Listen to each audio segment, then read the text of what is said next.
Hello, नमस्ते प्यारे विद्यार्थियों और प्यारे दोस्तों, आप सभी का स्वागत है me and my top class के अंतर्गत। और यस, आज से हम शुरू कर रहे हैं। वैसे तो सिलेबस बता दिया है आपको।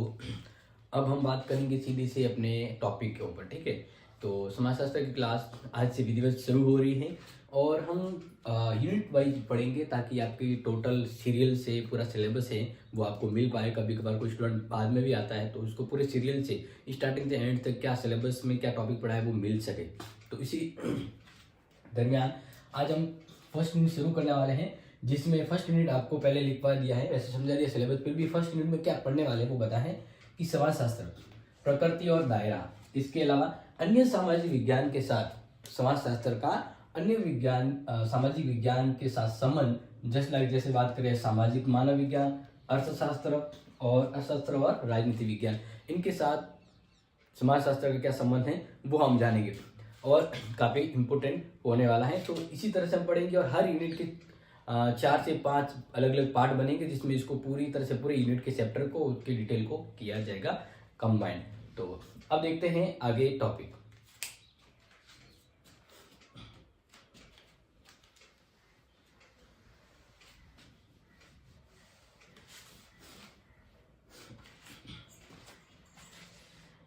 यस, तो अब हम देख रहे हैं वास्तविक रूप में समाज शास्त्र के अर्थ के बारे में, सोशियोलॉजी के अर्थ। और इसके बाद हम इसको आगे जो अपने टॉपिक कंटिन्यू करेंगे उसमें देखिए यहाँ पर भी बताया गया है। जैसे कि मैंने कुछ चीज़ें आपके लिए हाईलाइट करी है ताकि आप सीधा इजीली लिख पाएँ। देखिए कि 1838 में सोशियोलॉजी शब्द का जो फर्स्ट बार जो प्रयोग किया है वो अगस्ट काम्टे ने किया है। किसने किया है? अगस्ट काम्टे ने। याद रखना, सोशियोलॉजी शब्द का फर्स्ट टाइम जो यूज किया गया है एज वैज्ञानिक तौर पर, किस आधार पर किया इन्होंने प्रयोग? अगर बात करें तो इन्होंने इसका प्रयोग वैज्ञानिक आधार पर किया है, यानी एक साइंटिफिक अर्थ लेकर इसका प्रयोग किया गया।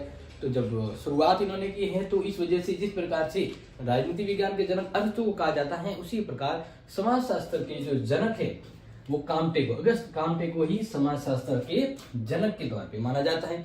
याद रखिएगा। अब देखिए, अब समाजशास्त्र क्या है इसके डेफिनेशन को देखते हैं। तो 2-3 डेफिनेशन आपके लिए पहले से उपलब्ध है। पहले देखिए, ये जनरली सामाजिक संबंध का व्यवस्थित और क्रमबद्ध रूप में अध्ययन करने वाला जो विज्ञान है वह समाजशास्त्र। क्या कहा गया? वापस देखिए कि सामाजिक संबंधों का व्यवस्थित तथा क्रमबद्ध रूप से अध्ययन करने वाला जो विज्ञान है उसे समाजशास्त्र कहा जाता है। तो इस अकॉर्डिंग यहाँ पर सामाजिक संबंधों को व्यवस्थित और क्रमबद्ध रूप में, सामाजिक संबंध विस्तारित रूप में होते हैं। अब देखिए यहाँ पर जैसे बार्ड महोदय ने क्या परिभाषा दी है, समाजशास्त्र समाज का एक वैज्ञानिक अध्ययन है। बिल्कुल, बहुत ही अच्छी डेफिनेशन दी है। अगर अच्छे से समझे कि समाजशास्त्र क्या है, समाज का एक वैज्ञानिक अध्ययन करने का नजरिया, यानी समाज को किस प्रकार से अध्ययन किया जाए तो उसका वैज्ञानिक नजरिया, अध्ययन करने का जो नजरिया वैज्ञानिक हो, ये हम समाजशास्त्र में पढ़ते हैं।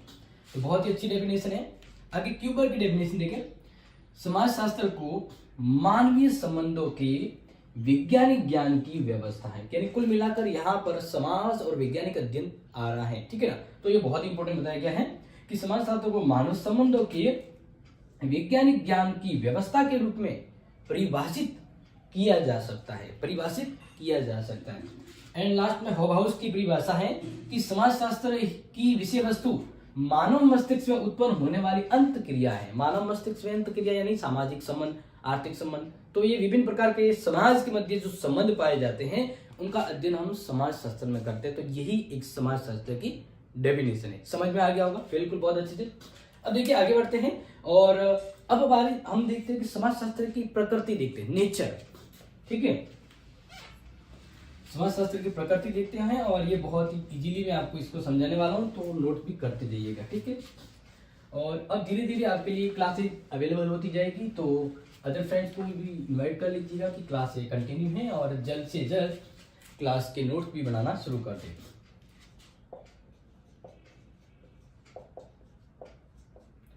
समाजशास्त्र,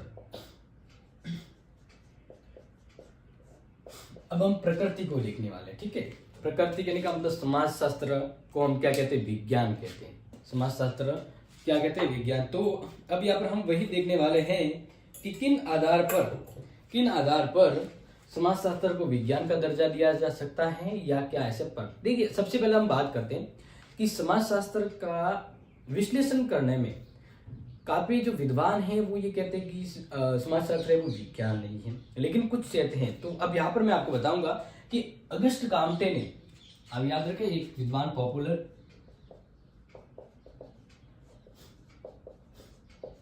अगस्ट काम्टे ने समाजशास्त्र का अध्ययन हमेशा एक विज्ञान मानते हुए किया है। इन्होंने समाजशास्त्र का जो अध्ययन किया है या अध्ययन दिया है वो हमेशा विज्ञान के रूप में, किस रूप में? विज्ञान रूप में। तो इस अकॉर्डिंग अगर कहा जा सकता है तो उन्होंने, यानी अगस्ट काम्टे ने समाजशास्त्र को विज्ञानों की रानी की संज्ञा दी है। अगस्ट काम्टे ने समाजशास्त्र को विज्ञान की रानी की संज्ञा दी है, रानी की संज्ञा दी है। तो याद रख सकते हैं। तो अब यहां पर देखा जाए कि भाई समाजशास्त्र की प्रकृति वैज्ञानिक है या नहीं, मतलब समाजशास्त्र ऑलराउंड में मैं लास्ट में बताऊंगा, बट हम यहाँ पर देख रहे हैं कि समाजशास्त्र वास्तव में एक विज्ञान है या नहीं है, इसकी प्रकृति कैसी है, यानी समाजशास्त्र की प्रकृति वैज्ञानिक है या नहीं। देखिए, समाजशास्त्र की प्रकृति वैज्ञानिक है, या हम कह सकते हैं विज्ञान की श्रेणी में आती है, तो वैज्ञानिक है, वैज्ञानिक मानने वाले, यानी कुछ ऐसे विद्वान हैं जो समाजशास्त्र को वैज्ञानिक पद्धति या वैज्ञानिक नेचर के तौर पे जानते हैं। तो इस प्रकार समाजशास्त्र की प्रकृति वैज्ञानिक मानने वाले समाजशास्त्री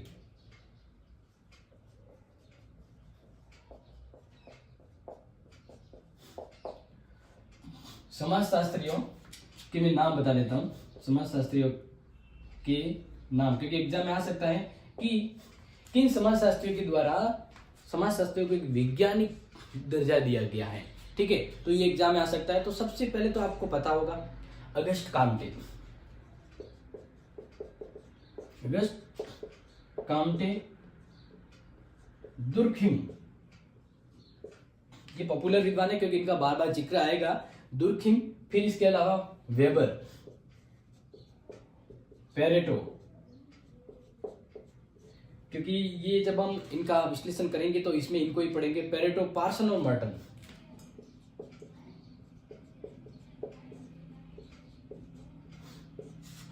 ठीक है, तो ये वो विद्वान है जो समाजशास्त्र को वैज्ञानिक मानते हैं कि समाजशास्त्र की प्रकृति, नेचर क्या है, वैज्ञानिक है।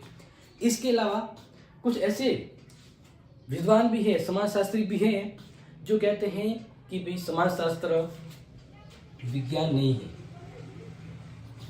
समाजशास्त्र विज्ञान नहीं हो सकता, या समाजशास्त्र की प्रकृति विज्ञान नहीं है। इनके पीछे इनका तर्क क्या है कि अगर समाजशास्त्र एक विज्ञान है तो इनके पास एक प्रयोगशाला होनी चाहिए।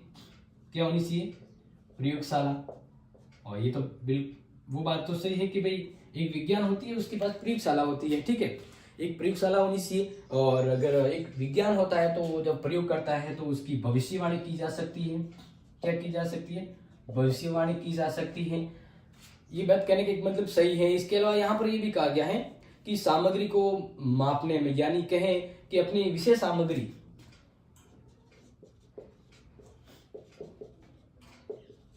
विषय सामग्री का मापन होना चाहिए।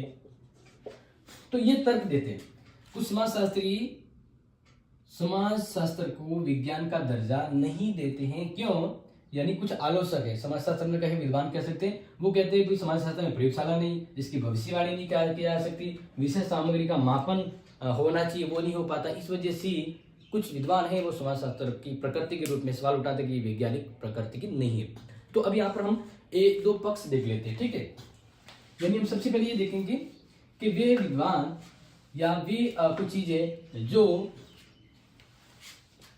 समाजशास्त्र को विज्ञान की प्रकृति में नहीं मानते। तो सबसे पहले हम बात करते हैं कि विज्ञान क्या है। ये आपको पता होगा विज्ञान क्या है। यानी किसी भी विशेष क्षेत्र का या किसी भी फील्ड का व्यवस्थित और क्रमबद्ध अध्ययन किया जाए, निष्कर्ष निकाला जाता है। व्यवस्थित और क्रमबद्ध अध्ययन का एक निष्कर्ष तक पहुंचते हैं। ये चीज अगर किसी भी विषय में पाई जाती है तो वो विज्ञान की श्रेणी में आती है। किसकी श्रेणी में आती है? विज्ञान की श्रेणी में। तो इसी पर कॉल पियर्सन ने एक बात कही थी। इसी पर कॉल पियर्सन ने एक बात कही जो आप ध्यान रखिएगा कि तथ्यों का वर्गीकरण, जो फैक्ट होते हैं, तथ्यों का अलग अलग वर्गीकरण, उनमें क्रम और सापेक्षिक तत्व का जानना ही विज्ञान का काम होता है। यानी एक क्रमबद्धता होनी चाहिए और एक विषय में जब ये क्रमबद्धता हो और व्यवस्थित रूप में उसका अध्ययन हो तो वो विज्ञान की श्रेणी में आता है। तो अब हम देखते हैं सबसे पहले विपक्ष में तर्क, समाजशास्त्र की वैज्ञानिकता के विपक्ष में तर्क।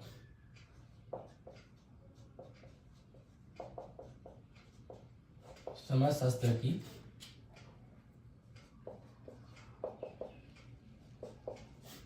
वैज्ञानिकता के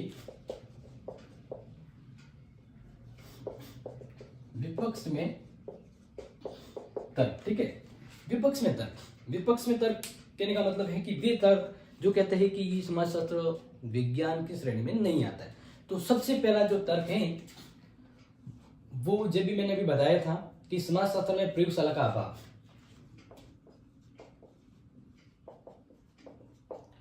समाजशास्त्र में प्रयोगशाला का अभाव। एक हद तक ये सही होता है कि हर एक जो विज्ञान है उसके पास एक प्रयोगशाला होती है। क्या होती है? प्रयोगशाला। क्योंकि प्रयोगशाला के अंतर्गत मतलब उसके निश्चित क्षेत्र के अंतर्गत प्रयोगशाला जिस पर उसका निष्कर्ष निकाला जाता है और एक रिजल्ट निकलता है। इस आधार पर एक विज्ञान के तौर पे अगर कोई है तो उसके पास एक प्रयोगशाला होनी चाहिए। लेकिन समाजशास्त्र का अगर अध्ययन देखा जाए तो समाजशास्त्र में प्रयोगशाला होना संभव नहीं है। क्यों नहीं होना संभव है? क्योंकि देखिए समाजशास्त्र के अंदर हम बात करें कि भीड़ का व्यवहार, विवाह विच्छेद के बारे में जानना हो, सास बहू के मनमुटाव के बारे में जानना हो, अपराधियों का अध्ययन करना हो, तो इसके लिए एक व्यवस्थित जगह पर कोई प्रयोगशाला संभव नहीं है। यानी समाजशास्त्र में जिन विषयों को हम पढ़ते हैं, जिन तत्वों को पढ़ते हैं, तो उनके लिए प्रयोगशाला संभव ही नहीं है। क्योंकि समाजशास्त्र में जो भी तत्व हम अध्ययन करते हैं वो एक समाज के अंतर्गत होते हैं। तो इसलिए अगर कहा जाए तो समाजशास्त्र के लिए समाज ही एक पूरी प्रयोगशाला है।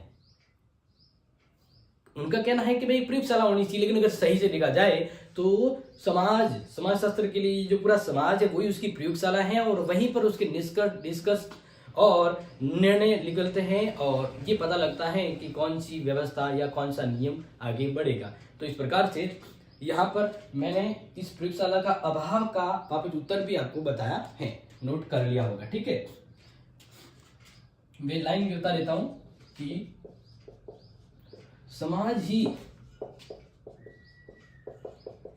समाजशास्त्र की प्रयोगशाला है। प्रयोगशाला है। ठीक है, ये सीधा इसका विपक्ष में है, लेकिन इसका एक पॉइंट मैंने आपको दे दिया है कि भाई ये पूरी तरह से सही नहीं है जो विद्वानों ने इसके बारे में कहा है। अब बात करते हैं प्रयोग की कमी।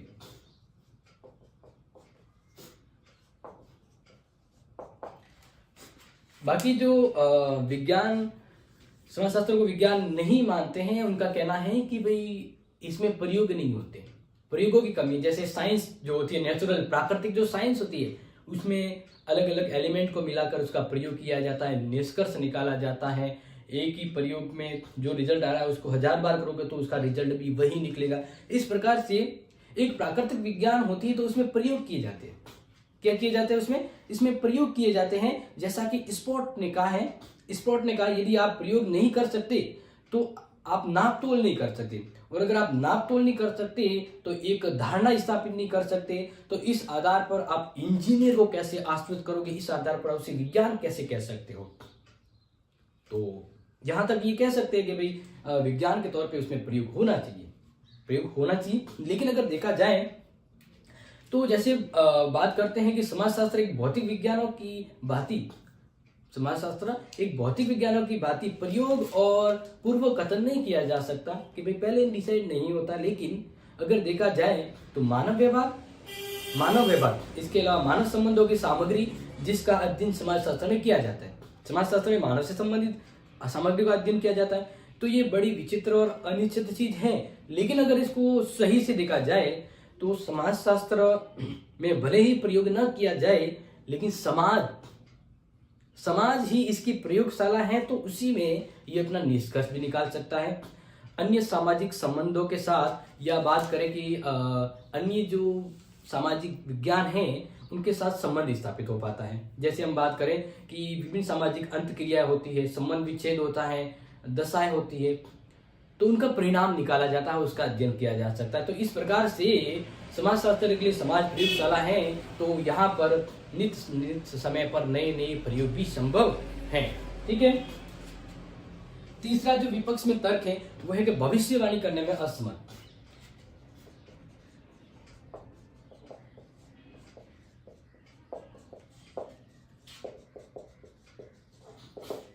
भविष्यवाणी कहने का मतलब कि भाई जो दो एलिमेंट मिलाएंगे तो एक आग निकलेगी या एक नया पदार्थ बनेगा, तो इस प्रकार से पहले भविष्यवाणी कर दी जाती है कि भाई 1 डिग्री ये और 1 डिग्री ये एलिमेंट मिलाऊंगा तो ये होगा, ये भविष्यवाणी होती है।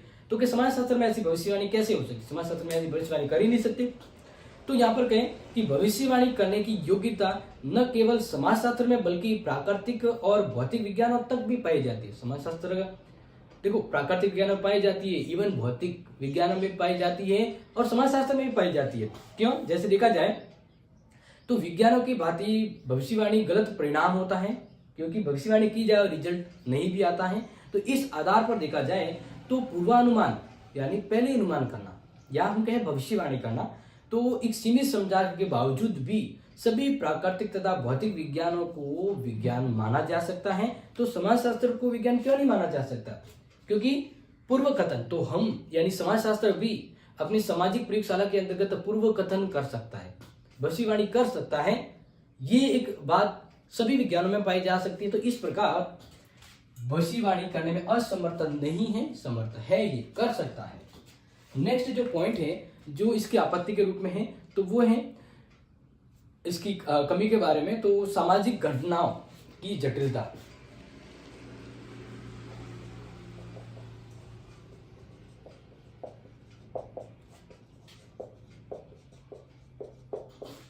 सामाजिक घटनाओं की जटिलता यानी समाजशास्त्र में बहुत ही मतलब सामाजिक घटना है बहुत ही जटिल होती है, तो फिर इसका अध्ययन करने में असुविधा भी रहती है। तो इस प्रकार से इसको विज्ञान कैसे माना जाए, क्योंकि इसका अध्ययन क्षेत्र काफी जटिल हो जाता है।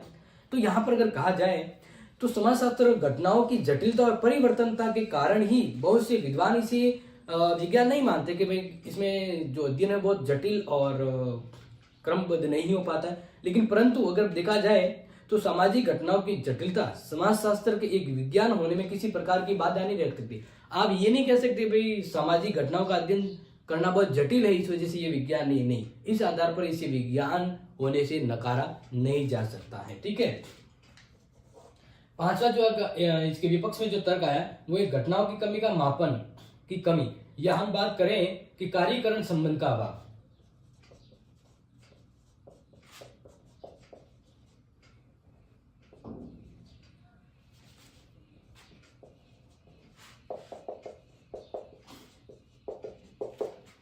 नेक्स्ट यहाँ पर कहा जाता है कि समाजशास्त्र की वैज्ञानिक प्रकृति के पीछे ये आपत्ति उठाई जाती है, एक ये वजह भी उठाई जाती है और कहा जाता है कि समाजशास्त्र में कार्य और करण के मध्य संबंध नहीं पाया जाता था, और अगर ये नहीं है तो उसे विज्ञान कैसे कहा जा सकता है? जबकि किसी भी विज्ञान को किसी भी विषय को विज्ञान कहलाने के पीछे उसका कार्य और उसका कारण दोनों के बीच संबंध और गुण होना जरूरी होता है। लेकिन समाजशास्त्र या समाजशास्त्री कहते हैं यह आरोप सही नहीं है, क्योंकि समाजशास्त्र के अंतर्गत कार्यकरण संबंधों का अध्ययन किया जाता है, जैसा कि मैकाइवर और दुर्खिम ने कहा। मैकाइवर और दुर्खिम ने कहा कि समाजशास्त्र में कार्यकरण की खोज पर विशेष बल दिया जाता है और समाजशास्त्र की प्रकृति एज ए वैज्ञानिक ही है। तो इस प्रकार से मैंने यहाँ पर 5 पॉइंट वो बताए जो ये कहते हैं कि समाजशास्त्र वैज्ञानिक प्रकृति की नहीं है। अब मैं आपको उसके पक्ष में तर्क देता हूँ। ऐसे कौन कौन से पक्ष हैं या ऐसे कौन कौन से तर्क हैं जो ये कहते हैं कि वास्तव में समाजशास्त्र समाजशास्त्र क्या है? एक वैज्ञानिक प्रकृति की है।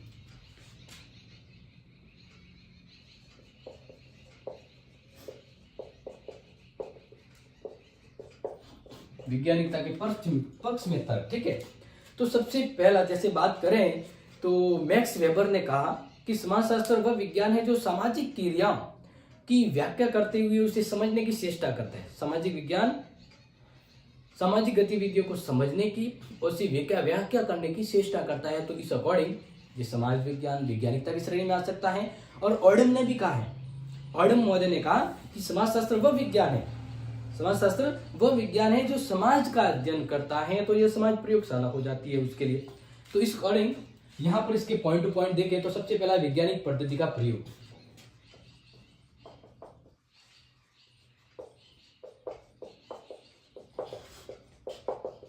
वैज्ञानिक पद्धति का प्रयोग कहने का मतलब है कि समाजशास्त्र के अंतर्गत हम सांख्यिकी पद्धति, समाज विधि पद्धति, अवलोकन पद्धति यानी विभिन्न ऐसी पद्धति का यूज करते हैं जो वैज्ञानिक पद्धति है। तो हम इसको वैज्ञानिक मान सकते हैं, वैज्ञानिक प्रकृति की मान सकते हैं।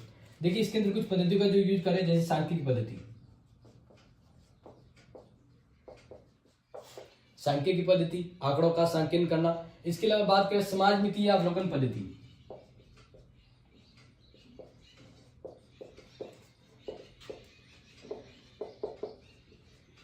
अवलोकन पद्धति, ये वे पद्धतियां जो वैज्ञानिक तर्क के आधार पर होती है। प्रश्नावली पद्धति और सामाजिक सर्वेक्षण पद्धति,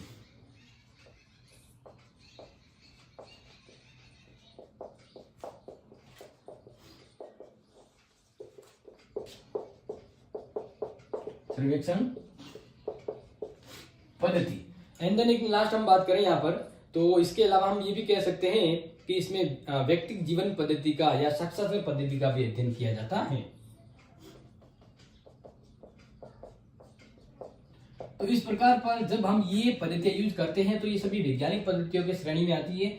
इस वजह से हम कह सकते हैं कि समाजशास्त्र एक वैज्ञानिक नेचर वाला है। समाजशास्त्र वैज्ञानिकता की कसौटी पर खरा उतरता है। दूसरा बात करें, यानी दूसरा जो पॉइंट इसके पक्ष में, अवलोकन द्वारा तथ्यों को एकत्रित करना।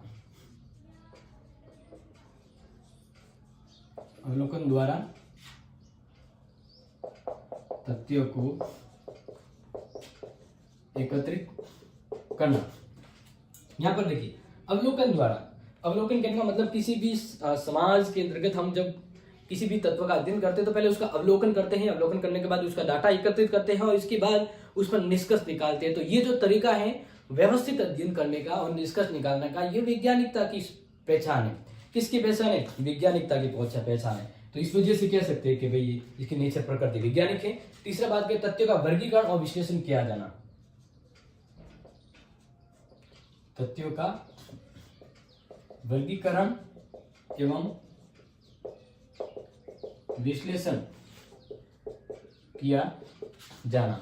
तथ्यों का जो वर्गीकरण और विश्लेषण किया जा रहा, तथ्यों का देखो यहां पर जैसे बात करें कि असंबंध, यानी असंबंध जिसका कोई संबंध नहीं है या बिखरे हुए हैं, ऐसे आंकड़ों, ऐसे तथ्यों का कोई वैज्ञानिक निष्कर्ष नहीं होता है। तो उसको वहां तक पहुंचाना, यानी सही निष्कर्ष निकालने के लिए जो हमें बिखरे हुए अव्यवस्थित रूप में जो आंकड़े प्राप्त होते हैं उनको हम व्यवस्थित और क्रमबद्ध करते हैं। एक सामाजिक संबंध के तौर पर हम समाज के विभिन्न बिखरे हुए आंकड़े को हम एक व्यवस्थित रूप में बनाते हैं और उसका फिर निष्कर्ष निकालते हैं और इस तरह से हम यहाँ पे कार्यकरण भी समझते हैं।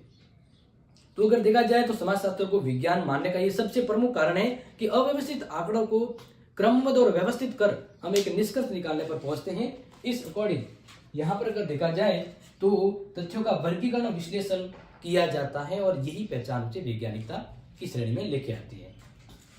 आगे बात करते हैं फोर्थ जो पॉइंट है जो वैज्ञानिकता की कसौटी को और मजबूत बनाता है और इसके पीछे कार्यकरण के संबंधों की विवेचना।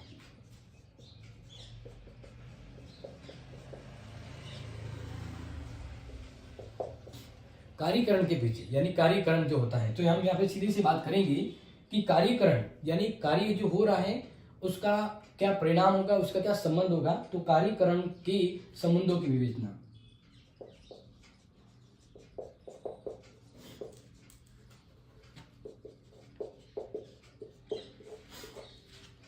समझ में आ गया। कार्यकरण, कार्यकरण के संबंध देने का मतलब है कि समाजशास्त्र में कार्यकरण के संबंधों की व्याख्या की जाती है, उसमें संबंध स्थापित किए जाते हैं। ये मानकर चला जाता है कि कोई घटना जादू चमत्कार से घटित न होकर कोई कारण से होती है। समाज में जो कुछ भी होता है किसी न किसी कारण से होता है।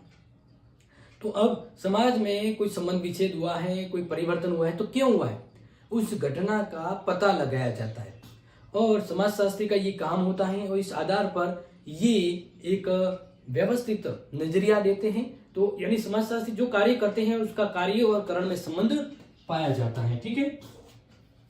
5वां पॉइंट है सिद्धांतों की स्थापना।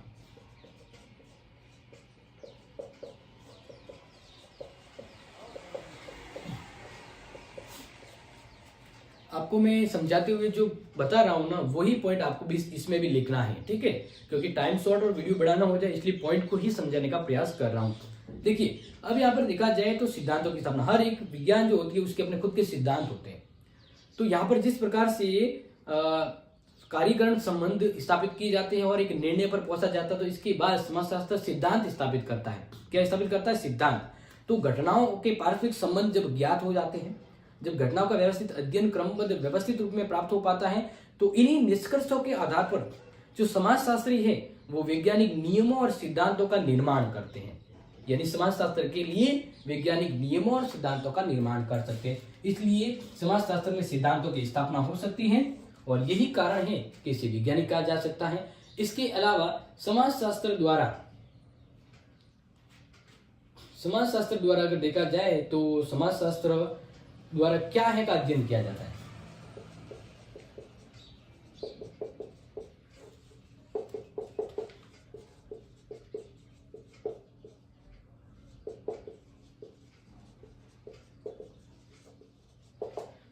ये बहुत जरूरी है और ये यहां पर ध्यान दीजिएगा क्या, ठीक है ना। जब किसी प्रश्न का उत्तर निकालने में सक्षम हो तो यही तो उसकी वैज्ञानिकता की प्रमाणिकता होती है। यहाँ पर समाजशास्त्र में वास्तविक घटनाओं की विवेचना की जाती है। समाजशास्त्री सामाजिक अध्ययन का क्या, यानी सामाजिक अध्ययन जैसे समाजशास्त्री जो है, जो विद्वान है, वो अगर समाज में कोई घटना हो रही है तो क्यों हुई, किस लिए हुई, क्या कारण था, यानी क्वेश्चन मार्क लगाकर फिर इसका उत्तर ढूंढा जाता है। तो क्या का अध्ययन किया जाता है और अध्ययन का एक व्यवस्थित वर्णन और व्याख्या प्रस्तुत की जाती है कि ये क्यों हुआ और क्या होना चाहिए था। तो इस प्रकार से क्या का उत्तर दे पाने की सक्षमता के कारण हम ये कह सकते हैं कि समाजशास्त्र वैज्ञानिक श्रेणी में आता है। जैसे उदाहरण ले लेते हैं कि समाजशास्त्र में संयुक्त परिवार प्रथा या जाति व्यवस्था है और इसी तथ्यों को हम अगर ठीक रूप में अपने अध्ययन के रूप में लें तो हमें पता लगेगा कौन सी चीज सही है और कौन सी खराब है और क्यों संयुक्त परिवार बिखर रहा है और क्यों एक साथ नहीं हो पा रहा है, तो क्यों, क्या किए, कैसे, ये सबका उत्तर आ पाता है। तो इस बड़ी हम कह सकते हैं कि समाजशास्त्र में क्या का अध्ययन किया जाता है और यही ऐसे तत्व हैं जो समाजशास्त्र को एक वैज्ञानिक प्रकृति की ओर इशारा करते हैं। ठीक है, तो आई थिंक आपको आज इसका अर्थ और इसकी प्रकृति के बारे में समझ में आया होगा कि मतलब यहाँ तक आज की इस क्लास में हमने क्या समझा है, अर्थ और समाजशास्त्र वैज्ञानिक प्रकृति की है या नहीं। ओके, तो इसके आगे वाली क्लास के लिए जुड़े रहिएगा और शेयर कीजिएगा। मोस्ट ऑफ जितने ज्यादा शेयर होंगे और क्लास जितनी ज्यादा पॉपुलर होगी उतनी ज्यादा इसका नेक्स्ट पार्ट आपको मिलेगा। तो thank you so much and take